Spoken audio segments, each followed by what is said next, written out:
ఆంధ్రప్రదేశ్లో జరిగిన సార్వత్రిక ఎన్నికల్లో వైఎస్ఆర్సీపీ ఘోర పరాభవాన్ని చవిచూసిన తర్వాత జగన్మోహన్ రెడ్డి ఇక ఆంధ్రప్రదేశ్లో ఉండకూడదు అని ఒక నిర్ణయానికి వచ్చినట్లుగా ఇటు హైదరాబాద్ వద్దామంటే హైదరాబాద్లో అలాగే తెలంగాణలో రేవంత్ రెడ్డి పాలన సాగుతున్నటువంటి నేపథ్యంలో హైదరాబాద్లో కూడా నేను ఉండడం సరికాదు అని ఒక నిర్ణయానికి వచ్చి ఇక జగన్మోహన్ రెడ్డి బెంగళూరులోనే నివాసం ఉండేందుకు ఏర్పాటు చేసుకుంటున్నారు. అందుకే యలహంక ప్యాలెస్లో కొన్ని మరమ్మతులు చేయించారు అంటూ ఒక వార్త ఇప్పుడు సోషల్ మీడియాలో చక్కర్లు కొడుతున్న నేపథ్యంలో దీని మీద మనం విశ్లేషణ చేసుకునేటువంటి ప్రయత్నం చేద్దాం. ప్రస్తుతం మనతో పాటు ఉన్నారు ప్రముఖ రాజకీయ విశ్లేషకులు కిలారు నాగార్జున గారు. ఆయనతో మాట్లాడదాం. సార్ నమస్తే. సార్ నమస్తే.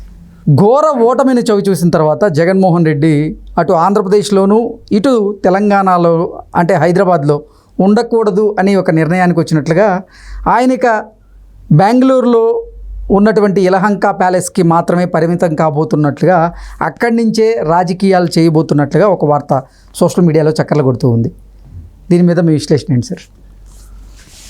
అంటే ఇందాక మీరు అన్నట్టు అనూహ్యమైనటువంటి ఓటమిలో కూడా సాధారణమైనటువంటి ఓటమి వచ్చి 60 సీట్లు 70 సీట్లు వస్తే అది వేరే విషయం. ఎగ్జాక్ట్లీ. కానీ వైనాట్ 175 అన్నటువంటి దగ్గర నుంచి కేవలం 11 సీట్లకు పరిమితం చేసిన తర్వాత జగన్మోహన్ రెడ్డి గారు ఏం చేయబోతున్నారు అనేటువంటిది చాలా ఆసక్తికరంగా మారింది. ఎగ్జాక్ట్లీ. దాని మీద రకరకాలైనటువంటి స్పెక్యులేషన్స్ ఎవరు ఊళ్ళకి వాళ్ళు ఊహించుకుంటున్నారు. ఇలా జరగచ్చు, అలా జరగచ్చు. దానిలో భాగంగానే ఇప్పుడు ఈ యలహంక ప్యాలెస్ గురించి మనం మాట్లాడుతున్నాం. అయితే పాపం ఏ ముహూర్తాన్ని యలహంక ప్యాలెస్ ఆయన కట్టించుకున్నాడు కానీ నాకు తెలిసి దాంట్లో పట్టుమని 10 రోజులు ఏ రోజున ఆయన ఉన్నట్లు లేడు. ఎందుకంటే 2014 ఓటమి తర్వాత ఒక 2 ఏళ్ళు ఆగిన దగ్గర నుంచి ఆయన పాదయాత్ర మొదలు పెట్టారు. అప్పుడు హైదరాబాద్లోనే ఉండేవారు. సో ప్రతి గురువారం మధ్యాహ్నం బయలుదేరి హైదరాబాద్ వచ్చేసి శుక్రవారం కోర్టు కట్టండి, శని ఆదివారాలు సెలవు తీసుకొని మళ్ళీ సోమవారం నాడు పాదయాత్రకి వెళ్ళేవారు. అలా గడిచిపోయింది. తర్వాత అధికారంలోకి వచ్చిన తర్వాత 5 సంవత్సరాల పాటు ఆయన తాడేపల్లి ప్యాలెస్లోనే ఉన్నారు, మనకు తెలుసు. కానీ ఇంత దారుణమైనటువంటి ఓటమి తర్వాత జగన్మోహన్ రెడ్డి గారు ఎలా ప్రవర్తిస్తారు అనే దాని మీద చాలా ఆసక్తికరమైనటువంటి చర్చ జరిగింది. జనాలు ఆసక్తికరంగా ఎదురు చూశారు. కానీ ఆహ్వానించదగ్గ విషయం ఏంటంటే వెంటనే తేరుకొని ఆయన బయటికి వచ్చి తన వాళ్ళందరితోటి మళ్ళీ సమావేశాలు పెట్టుకొని, ఇప్పుడు చూసాం పులివెందుల్లో ఉన్నారు, పులివెందుల్లో అక్కడ సాధారణ కార్యకర్తల్ని వాళ్ళందరినీ కూడా కలుస్తున్నారు. నాకు ఒక రాజకీయ విశ్లేషకులుగా నేను అనుకుంటుంది ఏంటంటే అతనికి ఏ 20% పడిపోయి ఉంటే ఓట్లు ఖచ్చితంగా మీరు అన్నట్టు అతను ఈ రాజకీయాలు అవసరం లేదులే అన్నట్టుగా కొంత నిరాశతోటి అక్కడికి వెళ్ళిపోయేవాడేమో తెలియదు. కానీ ఇప్పటికీ కూడా 40% మంది ప్రజలు, ప్రతి 100 మందిలో 40% అంటే ఓట్లు వేసిన ప్రతి 100 మందిలో ఇక్కడ చాలా తేడా ఉంది.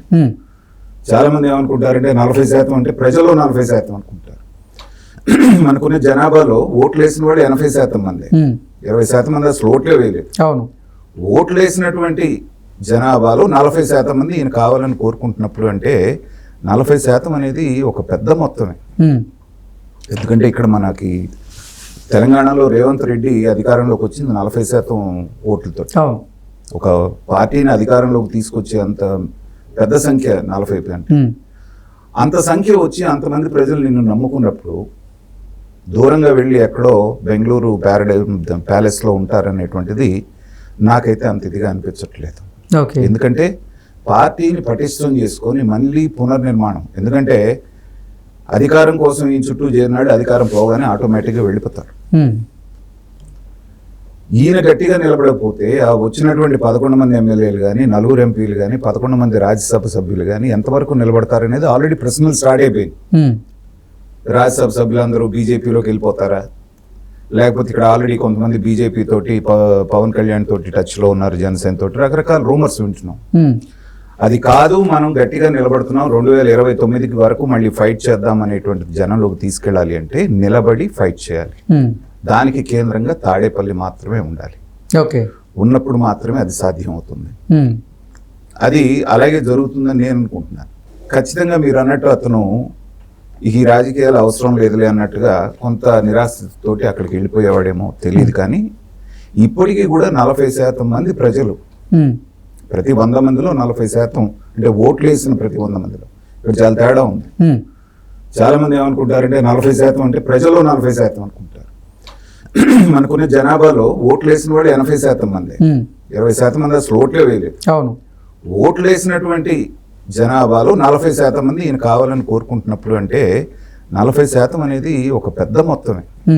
అంటే ఈరోజు అసలు జగన్మోహన్ రెడ్డి తన పులివెందుల పర్యటనని ముగించుకున్న తరువాత ఆయన సతీ సమేతంగా బెంగళూరు వెళ్ళారు. బెంగళూరులోనే ఆయన ప్యాలెస్లో 2 రోజుల పాటు బస చేయబోతున్నారు. ఆ తర్వాత తదుపరి కార్యాచరణని ఆయన ప్రకటించబోతున్నారంటే కూడా కొన్ని వార్తలు మనం చూసాం. అంటే దాన్ని దృష్టిలో పెట్టుకొని మరి ఏంటో తెలియదు, కానీ కొన్ని వార్తలు అయితే ఇప్పుడు కొన్ని గాసిప్స్ వార్తలు అవి వస్తూ ఉన్నాయి సార్. ఎందుకంటే మన దగ్గర అదిగో పులి అంటే ఇదిగో తోక అనేస్తారు. పాపం చాలా కష్టపడ్డాడు ఆయన ఎలక్షన్ ముందు.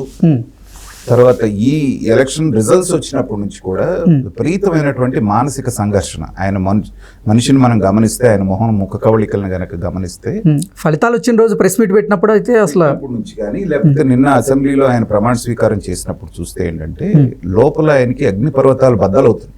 ఓకే, వాటన్నిటిని కూడా తొక్కి పట్టుకొని బయటికి అలా మనిషిలాగా కనపడుతున్నాడు ఆయన.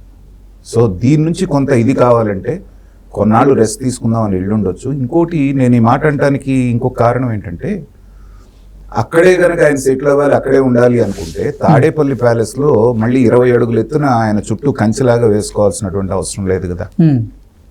సో మళ్ళీ ఇక్కడ 20 అడుగుల పైన ఫెన్సింగ్ చేసుకున్నారు అంటే ఏంటంటే ఇక్కడ నుంచే కార్యక్రమాలు చేయాలనేటువంటి ఆలోచనకు వచ్చి అది చేసి ఉంటారు. ఎందుకంటే ఇంకా వయసు ఉన్నటువంటి వ్యక్తి, ఇప్పుడంతా 50 సంవత్సరాల వయసులోనే ఉన్నాడు ఆయన. ఒక దెబ్బ తగిలినంత మాత్రాన అంతా అయిపోయిందని కాడి బారేసే మనస్తత్వం జగన్మోహన్ రెడ్డిది కాదు. ఎందుకంటే 16 నెలలు జైల్లో పెట్టినా కానీ ఎలా ఫైట్ చేసి మళ్ళీ చీఫ్ మినిస్టర్ పదవి సాధించాడో మనం చూసాం. కాకపోతే ఏంటంటే అప్పుడు ఫ్రెష్గా ఉన్నాడు, ఈయన ఏదో చేస్తాడు అనేటువంటి ఆకాంక్షతో ప్రజలు మళ్ళీ పెద్ద ఎత్తున గెలిపించారు 2019లో. కానీ ఈ 5 సంవత్సరాలు ఆయన పాలన చూసిన తర్వాత మళ్ళీ అధికారంలోకి తీసుకురావటం అనేటువంటిది చాలా కష్టతరమైనటువంటి టాస్క్ అయినప్పటికీ కూడా అతనుకున్న వయసు రీత్యా, అతనుకున్న పట్టుదల రీత్యా ఖచ్చితంగా పారిపోవడని నేను అనుకుంటున్నాను, నిలబడి ఫైట్ చేస్తాడని అనుకుంటున్నాను. కాకపోతే ఇక విధి వక్రిస్తే మనం ఏం చేయలేము. ఎందుకంటే మేడ మీద ఒక 30 కేసులు వేలాడుతూ ఉన్నాయి. అటు సిబిఐ కేసులు, ఈడీ కేసులు.